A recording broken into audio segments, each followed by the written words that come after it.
पुरानी बातों को भूल जाओ, अजीत पवार के साथ रैली करो, बीजेपी नेताओं से फडणवीस की अपील। राकांपा प्रमुख शरद पवार की बेटी सुप्रिया सुले को हराने के लिए भारतीय जनता पार्टी हर संभव कोशिश कर रही है।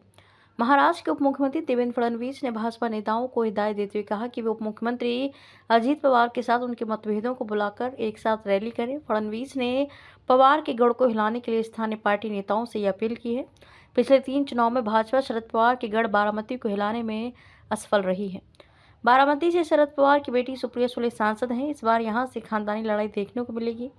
दरअसल अपने चाचा शरद पवार से अलग होकर एनडीए में शामिल होने वाले अजीत पवार के नेतृत्व वाली राकांपा बारामती लोकसभा सीट पर मौजूदा सांसद सुले के खिलाफ चुनाव लड़ेगी।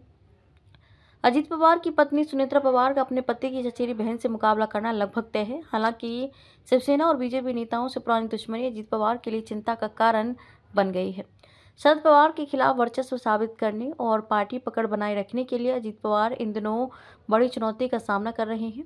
हालांकि उनके एनडीए सहयोगियों ने मदद का हाथ आगे बढ़ाया है। एनडीए साझेदारों ने सबसे पहले महादेव जानकर के नेतृत्व वाले राष्ट्रीय समाज पक्ष आरएसपी को गठबंधन में वापस लाने में कामयाबी हासिल की। वह शरद पवार के जरिए विपक्षी इंडिया गठबंधन की ओर बढ़ रहे थे। वहीं रिपोर्ट के मुताबिक अब फडणवीस अपनी पार्टी के नेताओं को अजीत पवार के साथ मतभेदों को दूर कर और एनडीए उम्मीदवार की जीत सुनिश्चित करने के लिए कह रहे हैं। वे इस हफ्ते बारामती के इंदापुर में रैली करेंगे और पार्टी नेता हर्षवर्धन पाटिल को इसका प्रभारी बनाएंगे।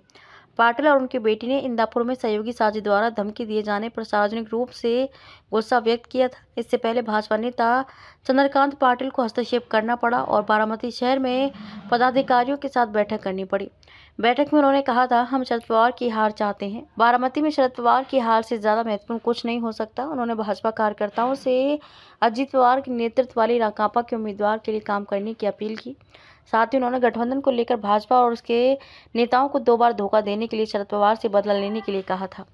इस बीच एनडीए नेता शिवसेना के पूर्व विधायक विजय शिवतारे को मनाने में विफल रहे। पुरंदर से पूर्व शिवसेना विधायक शिवतारे ने घोषणा की है कि वे राकांपा संस्थापक शरद पवार के परिवार के गृह क्षेत्र बारामती से एक स्वतंत्र उम्मीदवार के रूप में लोकसभा चुनाव लड़ेंगे। उन्होंने कहा, मेरे खिलाफ पार्टी की कार्यवाही के बावजूद मैंने बारामती सीट से लोकसभा चुनाव लड़ने का फैसला किया है। मैंने पार्टी प्रमुख एकनाथ शिंदे को अपनी राय से अवगत कराया है कि निर्वाचन क्षेत्र पर पवार परिवार शरद पवार